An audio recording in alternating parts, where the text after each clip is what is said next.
గౌరీ కిషన్ ఈ పేరు ప్రస్తుతం మారుమోగిపోతోంది. కీలకమైన సమయంలో తను నిలబడిన తీరుకి అభినందనలు అందుకుంటోంది గౌరీ కిషన్.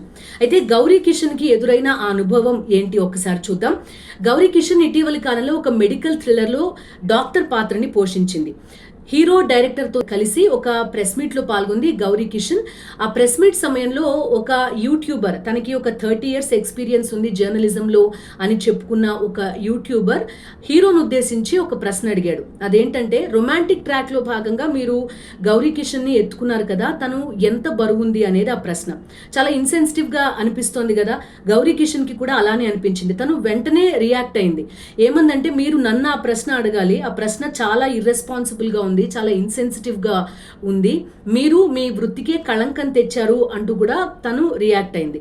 అయితే దాన్ని ఆ రిపోర్టర్ సమర్థించుకుంటూ, ఇది చాలా అర్థవంతమైన ప్రశ్న, మిమ్మల్ని మోడీ గురించో ట్రంప్ గురించో ప్రశ్నలు అడగలేను కదా అని రియాక్ట్ అయ్యాడు. సో ఈ ఘటన మనకి ఏం చెప్తోంది? అసలు హీరోయిన్లు ఈ ఎత్తులో, ఈ బరువులో, ఈ కొలతల్లో ఉండాలని ఎవరు డిసైడ్ చేశారు? అలా లేకుండా కూడా చాలా మంది హీరోయిన్లు సక్సెస్ అయిన వాళ్ళు ఉన్నారు కదా. గౌరీ కిషన్ కూడా అలానే సక్సెస్ అవ్వాలనుకుంటోంది. అందులో ఆమె తప్పు ఎంతవరకు ఉంది? అదేవిధంగా ఎత్తు, బరువు, లేదంటే నలుపు, తెలుపు, ఇవన్నీ కూడా మన జీన్స్ అండ్ జెనెటిక్స్ డిసైడ్ చేస్తాయి.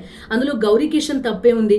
ఆ మాటకు వస్తే, ఈవెన్ మన సొసైటీలో ఆడవాళ్ళను ఉద్దేశించి బాడీ షేమింగ్ అనేది చాలా సర్వసాధారణం అయిపోయింది. ఆ బండది వచ్చింది, లేకపోతే ఆ చప్పిడి ముక్కుది వచ్చింది, ఆ నల్లపిల్ల వచ్చింది, ఆ బట్టతలవాడు వచ్చాడు. అసలు ఈ పదాలు మనం ఎందుకు వాడాలి? మొట్టమొదట ఆ పదాలు వాడడం కనుక మనం మెల్లగా మానేస్తే మన భావజాలంలో కూడా మార్పు వస్తుందేమో. అదేవిధంగా 30 years ఎక్స్పీరియన్స్ ఉంది అని చెప్పుకునే ఆ జర్నలిస్ట్ అడిగిన ఆ ఇన్సెన్సిటివ్ ప్రశ్న ఒక ఫీమేల్ జర్నలిస్ట్గా చాలా అవమానకరంగా అనిపించింది. మొట్టమొదట మనం ఇలాంటి ప్రశ్నలు అడగడం మానేయాలి. అర్థవంతమైన ప్రశ్నలు అడగడం జర్నలిస్ట్గా మనం నేర్చుకోవాల్సిన రెండో పాఠం. అదేవిధంగా సమాజంలో మహిళలు అంతే బాధ్యతని, అంతే హక్కుని కలిగి ఉంటారు అని ఎంత తొందరగా గుర్తిస్తే మన సమాజం అంత తొందరగా మారుతుంది అనేది కూడా అర్థం చేసుకోవాలి.